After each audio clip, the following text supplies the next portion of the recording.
Então, abra aí, por favor, segundo livro das Crônicas, no capítulo 26, os versículos 3 até o versículo 23, final desse capítulo. Quem quiser acompanhar na tela, os que estão em casa e quiserem acompanhar também, fique à vontade. Mas é importante que você esteja com a sua Bíblia e marque aí na sua Bíblia e vá fazendo as anotações a partir dessa exposição. Ok? Diz assim a palavra de Deus. Uzias tinha 16 anos quando começou a reinar, e 52 anos reinou em Jerusalém. Era o nome de sua mãe Jecolias, de Jerusalém.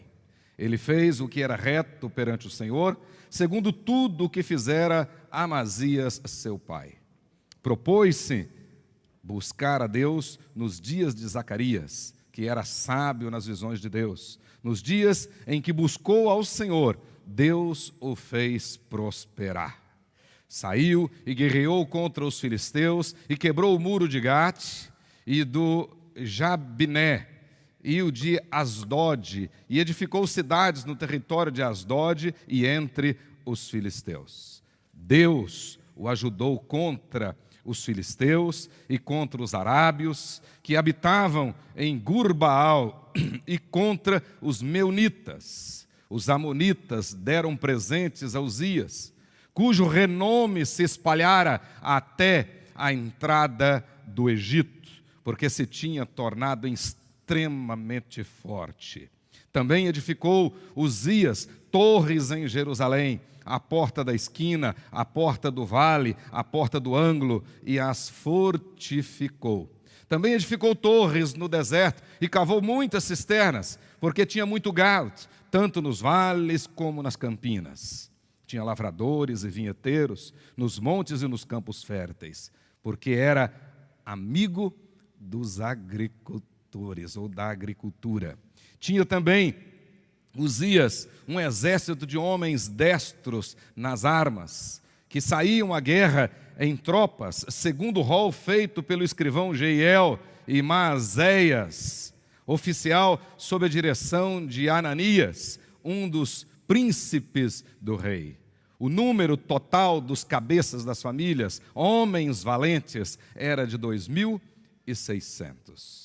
Debaixo de suas ordens havia um exército guerreiro de 307.500 homens, que faziam guerra com grande poder para ajudar o rei contra os inimigos. Preparou-lhes Uzias para todo o exército escudos, lanças, capacetes, couraças e arcos e até fundas para atirar pedras. Fabricou em Jerusalém máquinas de invenções de homens peritos destinados para as torres e cantos das muralhas, para atirarem flechas e grandes pedras. Divulgou-se a sua fama até muito longe, porque foi maravilhosamente ajudado, até que se tornou forte. Mas, havendo-se já fortificado, exaltou-se o seu coração para a sua própria ruína, e cometeu transgressões contra o Senhor, seu Deus, porque entrou no templo do Senhor para queimar incenso no altar do incenso. Porém, o sacerdote Azarias entrou após ele com 80 sacerdotes do Senhor, homens da maior firmeza, e resistiram ao rei Uzias e lhe disseram: a ti, Uzias, não compete queimar incenso perante o Senhor, mas aos sacerdotes, filhos de Arão, que são consagrados para esse mistério. Sai do santuário, porque transgrediste, nem será isto para a honra tua da parte do Senhor Deus. Então, Uzias se indignou, tinha o incensário na mão para queimar incenso. Indignando-se ele, pois contra os sacerdotes, a lepra lhe saiu na testa perante os sacerdotes, na casa do Senhor, junto ao altar de incenso. Então, o sumo sacerdote Azarias e todos os sacerdotes voltaram-se para ele, e eis que estava leproso na testa, e apressadamente o lançaram fora. Até ele mesmo se deu pressa em sair, visto que o Senhor o ferira. Assim, ficou leproso o rei Uzias, até ao dia da sua morte. E morreu por ser leproso, numa casa separada, porque foi excluído da casa do Senhor. E Jotão, seu filho, tinha a seu cargo a casa do rei, julgando o povo da terra. Quanto aos mais atos de Uzias, tanto os primeiros quanto os últimos, o profeta Isaías, filho de Amós, os escreveu. Por fim, Uzias morreu e foi sepultado no cemitério dos reis em Jerusalém, mas não nos túmulos dos reis, porque disseram, é leproso. E Jotão, seu filho, reinou em seu lugar. Oremos ao nosso Deus. Pai querido, em nome de Jesus, muito obrigado pela leitura da Tua palavra. Muito obrigado porque o Espírito Santo que a inspirou com um propósito claro, para que hoje, no dia de hoje, ela nos edificasse. Portanto, ó Deus querido, em nome de Jesus, permita que o mesmo Espírito que a inspirou esteja agora iluminando a nossa mente, para tirarmos proveito da palavra santa. E esta história, nós possamos aprender com ela. E ao sairmos daqui, saiamos fortificados, determinados em obedecer ao Senhor e fazer a Tua vontade. Sê conosco, ó Deus amado. Repreenda tudo aquilo que não procede do Senhor e faça bater em retirada toda obra do inferno. E permita que somente o Espírito Santo do Senhor fale nesta noite. Fala, Deus, e fala poderosamente a cada coração, aqui e aqueles que nos acompanham pela internet. Ó Deus, permita também que os enfermos recebam do Senhor hoje uma porção especial de graça. Aqueles que estão nos acompanhando e precisam dessa graça, que a graça do Senhor seja superabundante na vida de cada um. E que em breve possam congregar conosco e desfrutar da comunhão dos santos também. E assim, ó Deus, desperta toda a Tua igreja, aviva a Tua obra nestes últimos dias, para que nós possamos, como igreja do Senhor, cumprir cabalmente a vocação para a qual o Senhor nos chamou. Em o nome de Jesus, Senhor nosso e da igreja, nós oramos agradecidos. Amém, amém. Meus queridos irmãos, nós temos meditado aqui nas últimas mensagens a respeito desta questão da prosperidade, a respeito do sucesso. Na nossa mensagem, na primeira mensagem desta pequena série, no dia 2 de janeiro, lá no primeiro domingo do ano, nós tomamos por base a experiência de Jabez, aquela oração poderosa de Jabez, embora muito pequenininha, muito objetiva, mas extremamente poderosa, onde Jabez pedia ao Senhor prosperidade, pedia a presença constante do Senhor e pedia a proteção do Senhor. Vimos através daquela experiência que essencialmente não é errado você buscar o sucesso, você orar pelo sucesso, pela prosperidade, desde que o façamos com o entendimento correto, com os propósitos corretos. Caso contrário, a busca pelo sucesso pode se tornar realmente muito complicada. A busca pelo sucesso pode nos envolver, pode nos enredar em terríveis ambições que nos levarão a negociar princípios inegociáveis. E o tão sonhado sucesso pode se tornar realmente num grande fracasso. Entretanto, não tem nada de errado em buscar esse sucesso. Nós temos afirmado aqui nestas mensagens que, à luz da palavra de Deus, o sucesso que vale a pena, ele não é causa, ele é efeito. O sucesso que vale a pena não é causa, ele é efeito. Na verdade, para o cristão, o sucesso é resultado da santidade, da obediência e do serviço baseado na fé e na fidelidade. Então, para nós, cristãos verdadeiros, o sucesso que vale a pena tem que ser fruto de uma vida de intimidade com Deus, de dependência de Deus e de compromisso com Deus.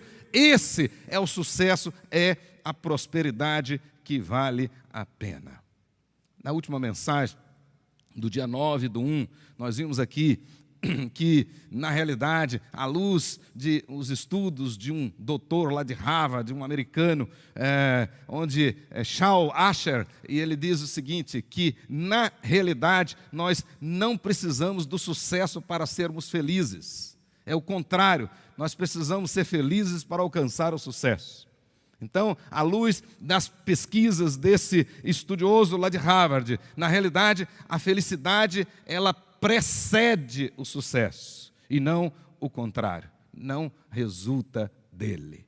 Então, realmente, o sucesso que vale a pena, ele procede de uma vida feliz. E felicidade para nós, à luz da Bíblia, ela não é circunstancial, ela é posicional, é por causa da nossa posição em Cristo Jesus. Então, em Cristo Jesus, conforme diz o apóstolo Pedro, na segunda carta, no capítulo 1, a partir do verso 3, nós já temos toda a suficiência para a vida e para a piedade. Então, nele, nós já somos bem-sucedidos. Então, esse sucesso, sim, vale a pena. Na última mensagem, à luz da experiência de Davi, nós vimos que para buscar o sucesso, nós precisamos, de fato, desenvolver algumas virtudes que antecedem esse sucesso. Então, à luz da experiência de Davi, nós vimos que uma vida bem-sucedida, ela precisa realmente, você para viver um cristianismo verdadeiro, um cristianismo saudável, você precisa de algumas características interessantes e que nós as vimos na vida de Davi. Primeira delas, convicção, autoestima, ou seja, você precisa saber quem você é no corpo de Cristo, você precisa realmente tomar conhecimento e posse daquilo que Deus em Cristo Jesus já fez por você. Você precisa ter consciência que é raça eleita, que é povo eleito, que é povo santo, que é propriedade exclusiva do Senhor. Tem que tomar posse disso. Convicção. Davi sabia quem ele era, e sabia, e confiava no Deus dele, e sabia que o Deus dele ia colocar a cabeça daquele incircunciso na sua mão.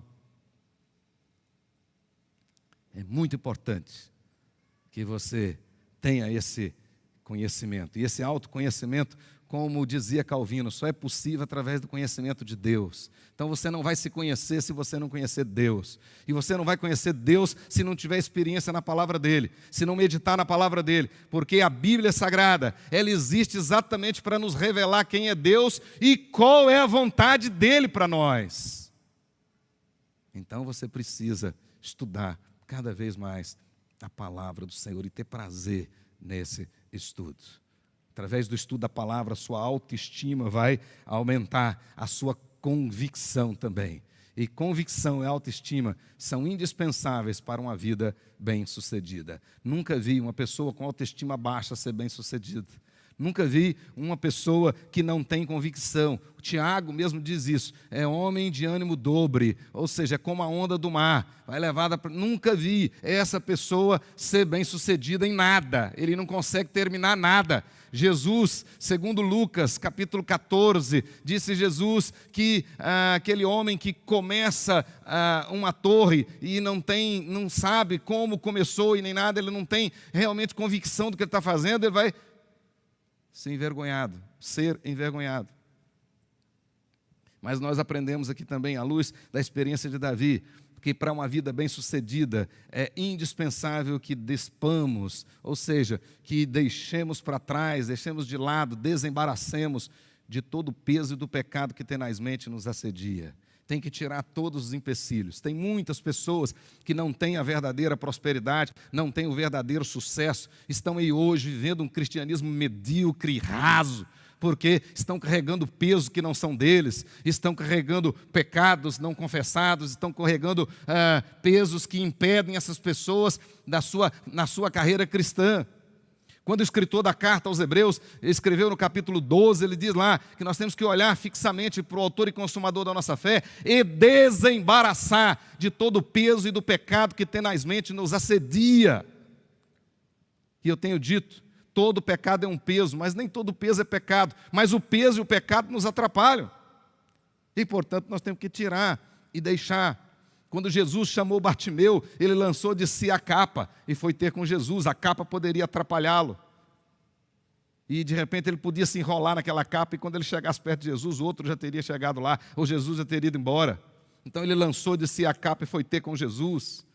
Então, muitas vezes, você vive um cristianismo abaixo da média, um cristianismo medíocre, porque você não abre mão de determinadas coisas, não deixa determinadas coisas, ficam aí com um pecadinho de estimação, fica aí com determinados costumes, né? Ainda quer manter um pé lá no mundo, como dizia antigamente, crente Raimundo.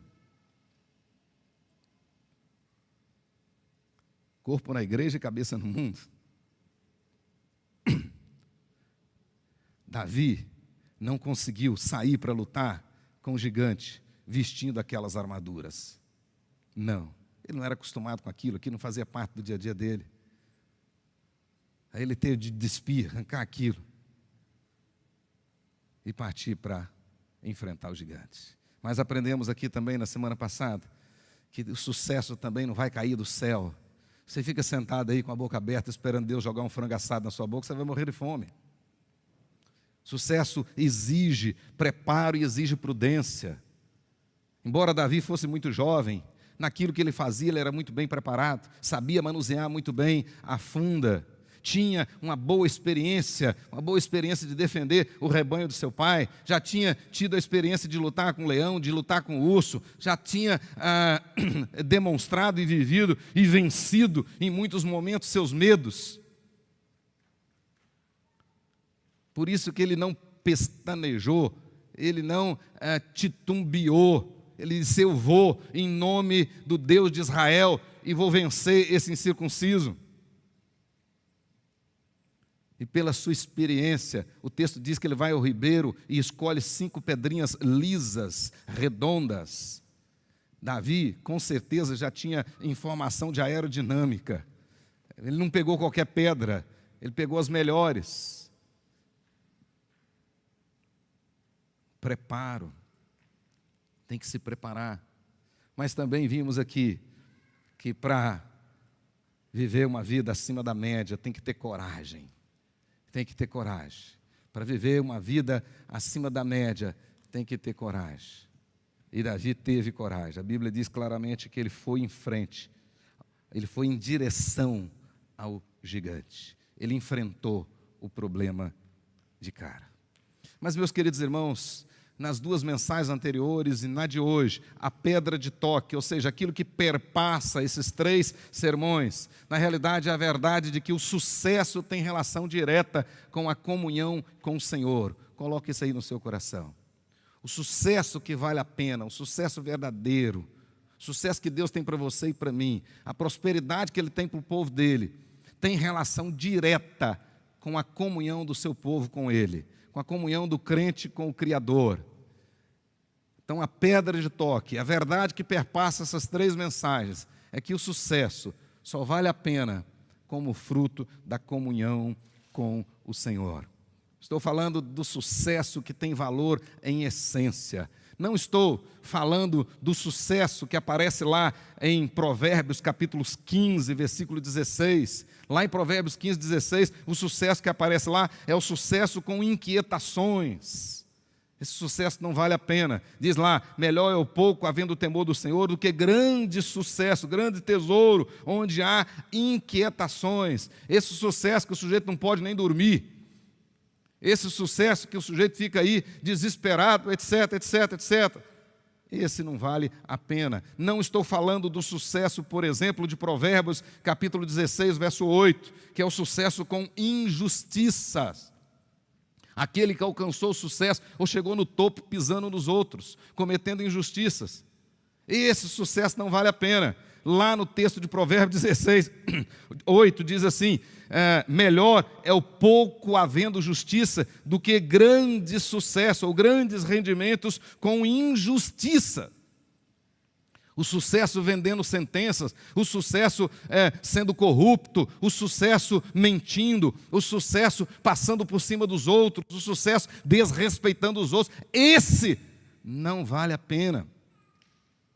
Então eu não estou falando também do sucesso que aparece lá em Salmos 37, abre a sua Bíblia, Salmo 37, e durante a semana gostaria de te desafiar a estudar o Salmo 37. Não estou falando desse sucesso que aparece aí, por exemplo, no versículo 1 e no versículo 7, sucesso com iniquidades, sucesso com impiedades, sucesso com malícias. O texto diz, versículo 1 e no versículo 7, os malfeitores que prosperam em seu caminho mau e levam a cabo os seus maus desígnios. Esse sucesso não vale a pena. Sucesso fruto da malícia, fruto da esperteza, né? Fruto, como eu disse, da corrupção, fruto do engano, como diz aqui o próprio texto, fruto de um caminho mau, levou a cabo o caminho mau. Não é desse sucesso que eu estou falando. Não estou falando desse sucesso. Nem muito menos dessas pessoas bem-sucedidas dessa maneira. Dos quais, aliás, não precisamos ter inveja. É o que o texto de Salmo 37 vai dizer. Não precisamos invejá-los, não precisamos ter ciúmes deles, não precisamos desejar o que eles têm, e nem tampouco ficar irritados ou com raiva por causa do crescimento deles. A inquietude do salmista no Salmo 37 era exatamente esta. O salmista estava lá arrancando os cabelos da cabeça, preocupado. Por que o ímpio prosperava? Por que o corrupto prosperava? Por que o maldoso prosperava? E Deus então vai explicar para o salmista que ele não tinha que ter inveja daquele tipo de prosperidade, que ele não tinha que ter ciúme daquele tipo de prosperidade, que ele não tinha que estar preocupado com aquele tipo de prosperidade, porque a prosperidade que Deus tem para nós não tem relação com aquela prosperidade. A prosperidade, segundo o texto, aquele que consegue esse tipo de prosperidade, o sucesso deles é passageiro. E como diz o Salmo 37, acompanhe comigo e vai marcando a sua Bíblia. Esse sucesso nós não precisamos querer e nem desejar. Esse não vale a pena. Ele é passageiro. E olha o problema, versículo 2. Pois eles, ou seja, esses que conseguem esse sucesso, dentro em breve definharão como a relva, murcharão como a erva verde.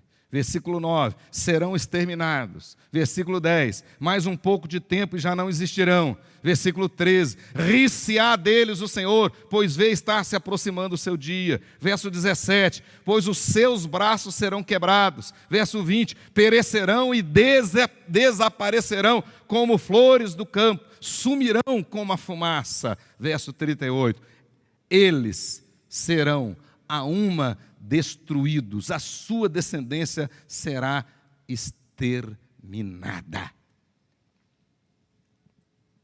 Então, o sucesso que temos visto, às vezes, de determinadas autoridades, de determinados políticos, de determinadas pessoas, esse nós não devemos desejar.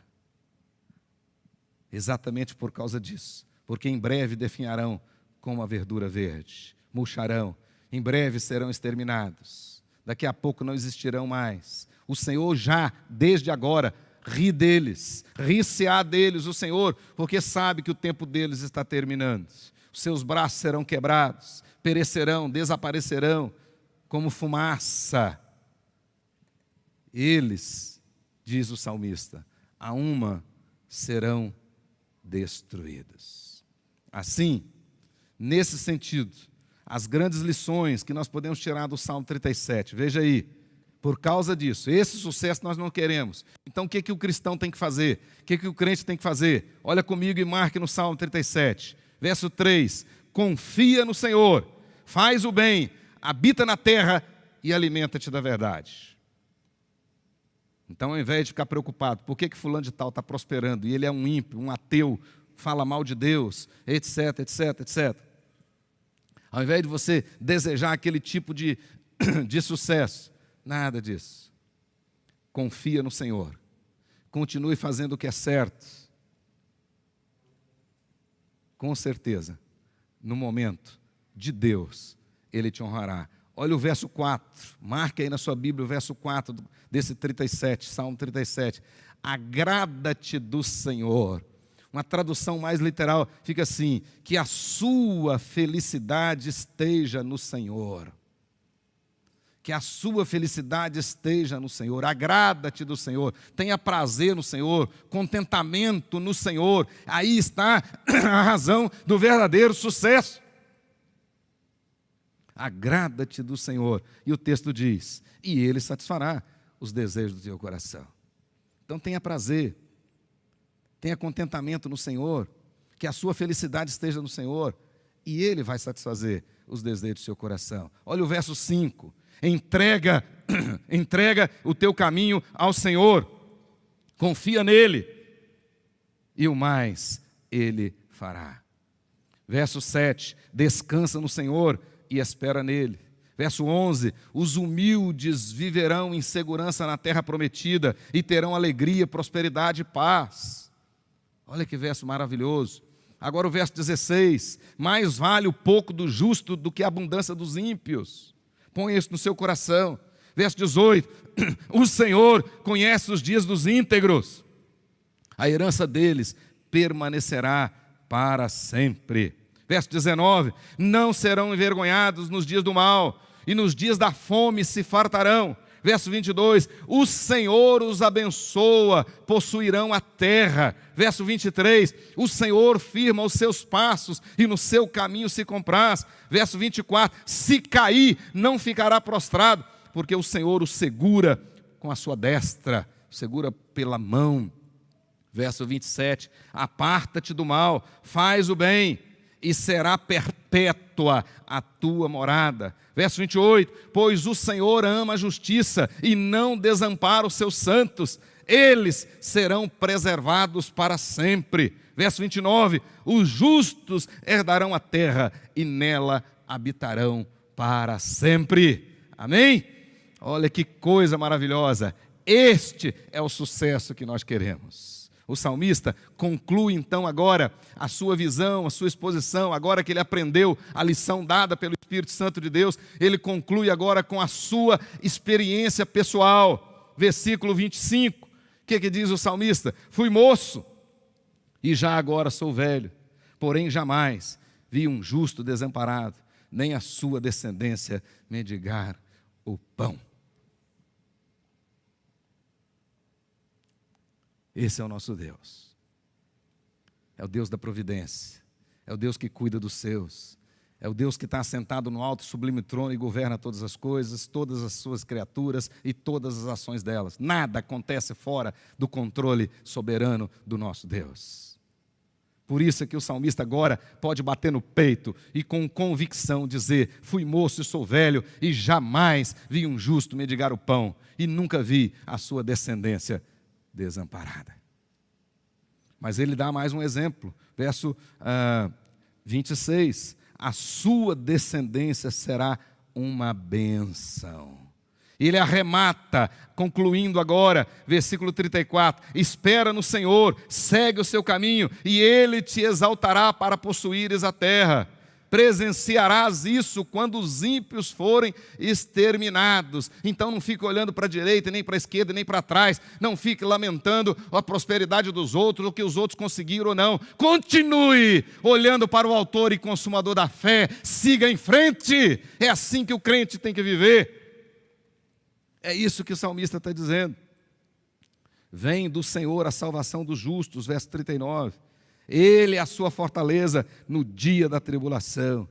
E o verso 40 encerra: o Senhor os ajuda, os livra-os dos ímpios e os salva, porque nele buscam refúgio. Olha que coisa maravilhosa. Olha que coisa maravilhosa.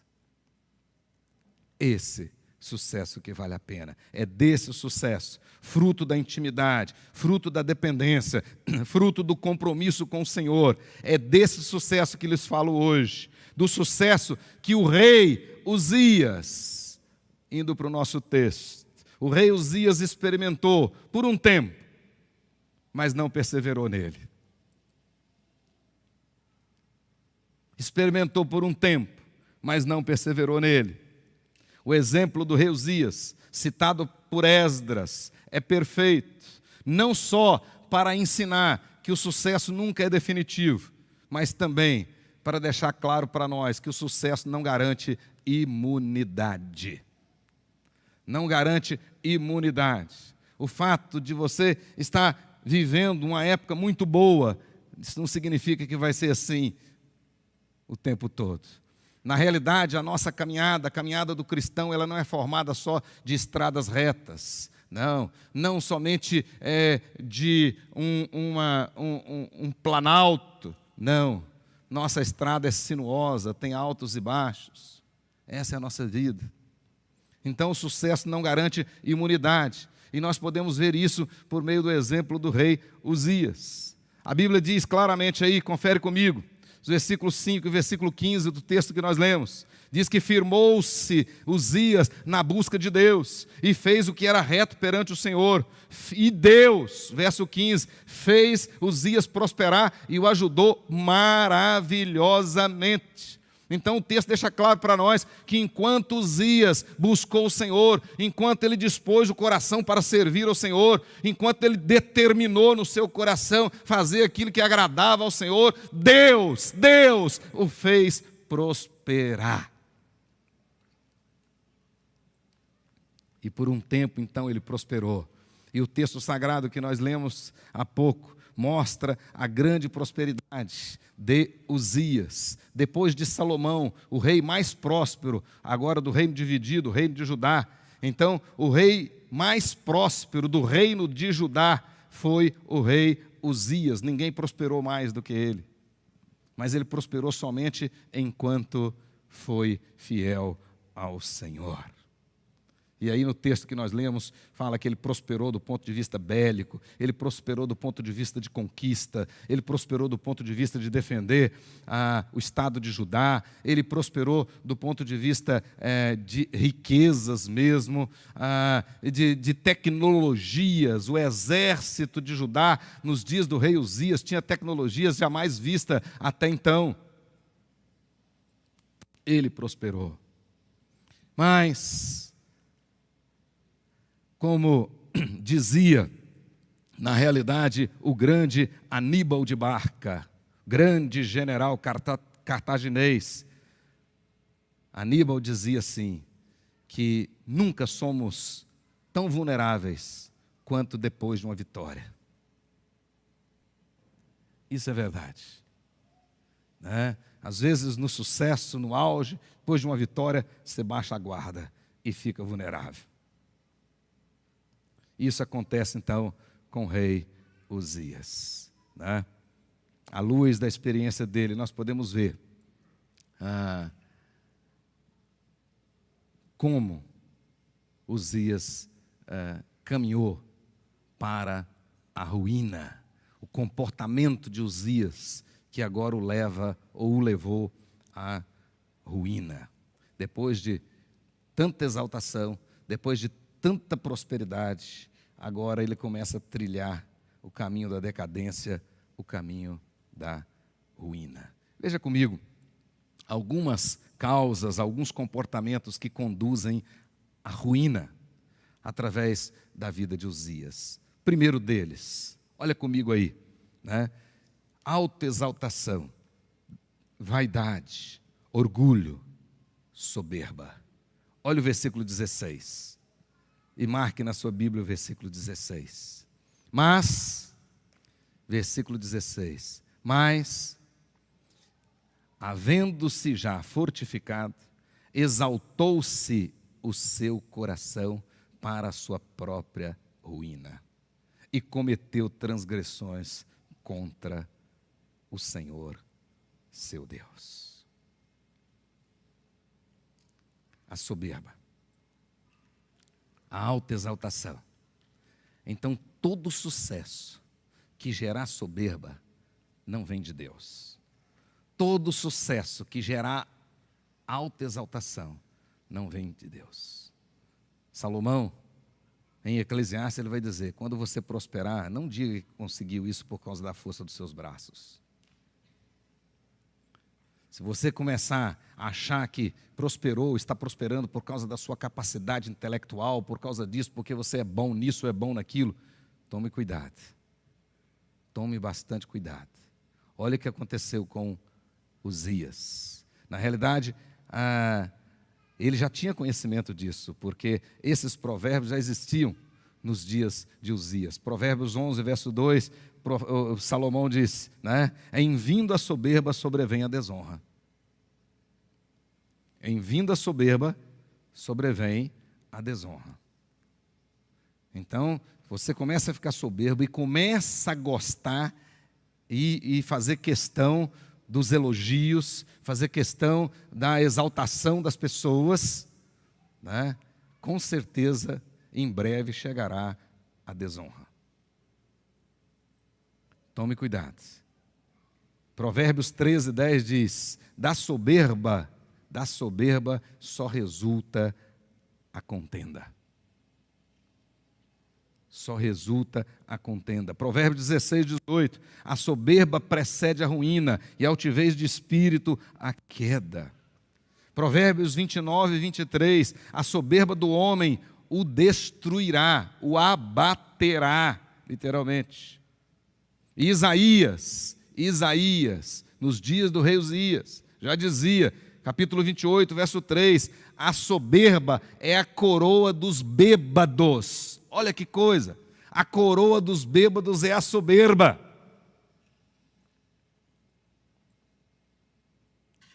Então, a soberba derrubou Uzias, a alta exaltação, a vaidade. O próprio Jesus, mais tarde, vai dizer, quem a si mesmo se exaltar, será humilhado. Capítulo 23, verso 12 de Mateus. O rei Uzias se exaltou e foi humilhado. Se exaltou e foi humilhado. Então, comportamentos que conduzem à ruína. Primeiro comportamento é o comportamento da soberba. E às vezes nós podemos ver isso dentro da igreja cristã evangélica, da igreja cristã protestante verdadeira, porque nós estamos experimentando aí um contexto de ascensão social, né? Emergência social. Então, os chamados emergentes, os novos emergentes, aquele no início da conversão era uma pessoa humilde, vivia de salário mínimo, era uma bênção na igreja, agora prosperou, não vem mais à igreja porque tem que ficar lavando o carro, não vem mais à igreja porque tem que ir para a Chapada, tem que ir não sei para onde, etc. E ficou soberbo. Deus vai derrubá-lo. Escrevendo o profeta Obadias, falando de Edom, dos edomitas, ele diz, ainda que vocês construam a casa de vocês nas estrelas, por causa da soberba de vocês, eu vou derrubá-los eu vou derrubá-los de lá. Tome cuidado. Sucesso que leva à soberba não procede de Deus. Não procede de Deus. E se no começo foi Deus que agiu, e no caso de Uzias foi, e ele percebe então o coração enchendo de soberba, o próprio Deus humilha. Nós sabemos, em um dos nossos hinos maravilhosos, diz, Deus sabe desprestigiar. Deus sabe desprestigiar. Deus sabe. E fez assim com o rei Uzias, tão honrado, respeitado no mundo daquela época. De repente lhe aparece na testa uma lepra. Deus sabe desprestigiar. Não brinque com Deus. A Bíblia diz, com Deus não se brinca, de Deus não se zomba. Aquilo que o homem plantar, ele colherá. Mas nós podemos ver um segundo comportamento que também conduz à ruína. Isso está bem claro também na vida do rei Uzias. Além da alta exaltação, da vaidade, do orgulho, da soberba, nós podemos ver na vida agora, nesse período da vida do rei Uzias, nós podemos ver a desobediência flagrante, desobediente mesmo. Olha bem o texto no versículo 18. O versículo 18 diz, né? E resistiram ao rei Uzias e lhe disseram, a ti, Uzias, não compete queimar incenso perante o Senhor, mas aos sacerdotes, filhos de Arão, que são consagrados para esse mistério. Sai do santuário, Uzias, porque transgredistes. Nem será isto para a honra tua, da parte do Senhor Deus. Na realidade, em desobediência, Uzias estava usurpando o lugar dos sacerdotes. Aquela função sagrada determinada por Deus desde a época do rei Davi, quando organizou todas as coisas. Aquela função ali no templo era para os descendentes de Arão. Isso já estabelecido na época de Moisés. Mas agora, ele, orgulhoso, vaidoso, soberbo, desobedece uma ordem de Deus. E ele quer assumir o lugar dos sacerdotes. E vai para o templo para ele fazer o serviço sagrado que era dos sacerdotes. Em flagrante desobediência. A desobediência conduz à ruína. Isso dentro de casa, os filhos desobedientes. Os filhos desobedientes experimentarão a ruína, serão a tristeza da mãe, a vergonha do pai. Por isso que a Bíblia do Gênesis ao Apocalipse ensina que os filhos sejam obedientes e que os pais imponham sua autoridade e que de fato haja respeito entre filhos e pais. É maldito o filho desobediente. Falando dos ímpios, a própria palavra diz lá que Deus ama os seus filhos, mas a sua ira é para os filhos desobedientes, para os filhos da desobediência. Uzias foi desobediente. O rei desobedeceu e foi castigado. O rei desobedeceu e foi castigado.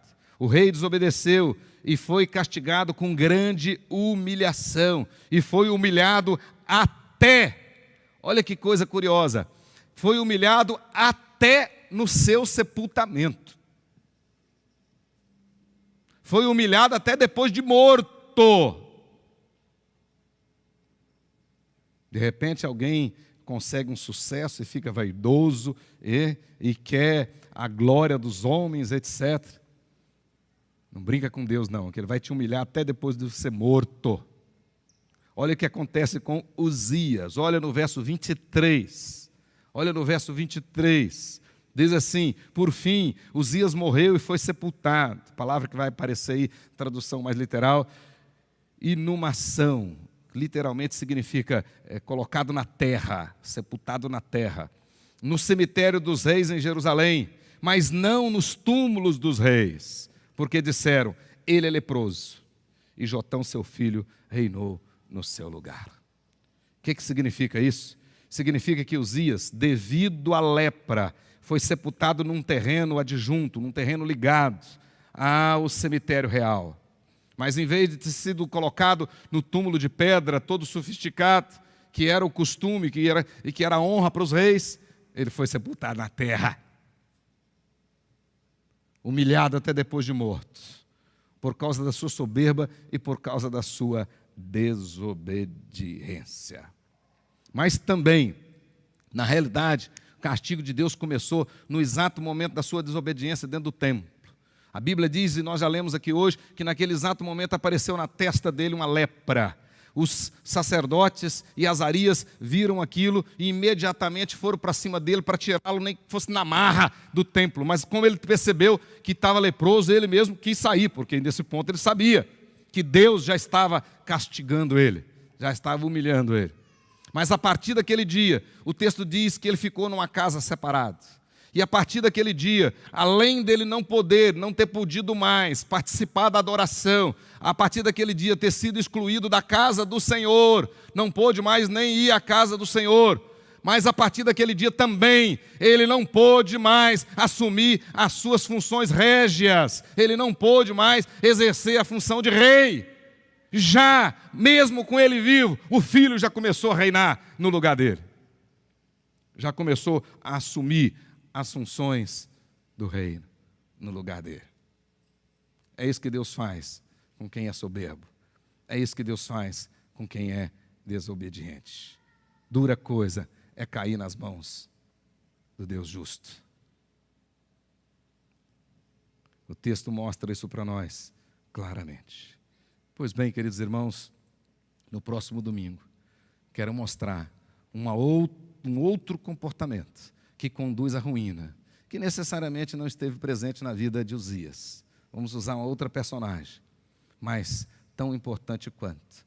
Nós precisamos ter consciência. É muito importante a prosperidade, é muito importante o sucesso.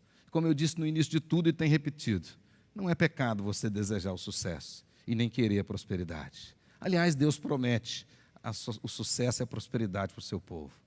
Mas nós precisamos desejar isso de maneira correta, com o propósito correto. Caso contrário, isso que você deseja vai ser a sua desgraça. Vai ser a sua desgraça. A desgraça da sua família. Quero encerrar com a experiência que eu vivi com uma pessoa da minha igreja, que tanto desejou uma casa bonita, uma verdadeira mansão num condomínio fechado. E trabalharam bastante para aquilo e tudo, e a família prosperou. Prosperou e de fato ficaram ricos. E conseguiram construir aquela casa. Muito bonita, muito bonita. E eu, inclusive, participei de um culto, entre aspas, inaugurando aquela casa. Uns 2, 3 meses depois, aquela senhora chega no meu gabinete, chorando, em lágrimas, e disse para mim que aquilo que ela tanto desejou era a maior desgraça da vida dela. Porque agora ela estava sozinha naquela mansão e descobriu que o marido tinha outra mulher, e os filhos não davam mais atenção para ela. E aquela casa se transformou num mausoléu. Tome cuidado. Você pode desejar prosperidade, sucesso, mas de maneira correta, com o propósito correto. Se não for para a glória de Deus, não serve. Não serve. Não tem sentido nenhum você ter uma casa bonita que não pode abrir para um grupo pequeno. Não tem sentido nenhum você ter uma profissão que dá muito dinheiro que você não consegue nem dizimar. Não tem sentido nenhum você ter um carro do último tipo que não consegue colocá-lo para obra, para dar uma carona para um irmão mais humilde, né? Para levar alguém em casa. Não tem sentido. Não tem. Então tem comportamentos que conduzem à ruína. E muitos deles aparecem na nossa vida como as raposinhas de Salomão. Lembra lá? Quando Salomão disse que as pequenas raposas que destroem as grandes vinhas? Aí você vai sendo envolvido, uma pequena corrupção agora, um pequeno ajustinho ali, uma outra coisinha lá, está dando dinheiro, então eu vou defender uma causa, eu vou ganhar mais se eu mentir, né? Se eu colocar isso e isso assim no processo, se eu agir dessa maneira. Mas nada passa incólume aos olhos daquele que tudo vê. Nada, nada. E a Bíblia é enfática em dizer que Deus não terá por justo o culpado. Não. Feche os seus olhos. Faça a sua oração. Deus tem sim bênçãos maravilhosas para todo o seu povo. Chuvas de bênçãos. Deus tem. Vários são os textos sagrados que nos autorizam a abrir bem a boca para Ele encher. Vários são os textos sagrados que diz que Deus tem prazer em nos dar o melhor dessa terra. Vários são os textos sagrados. É verdade, tudo isso é verdade. Mas tudo isso só tem sentido se for para a glória dEle. Para a glória dEle. Então nós precisamos buscar esse sucesso de maneira correta, com o propósito correto. Mas nós precisamos vigiar e controlar, levar cativo ou cativa estas atitudes que conduzem a ruína.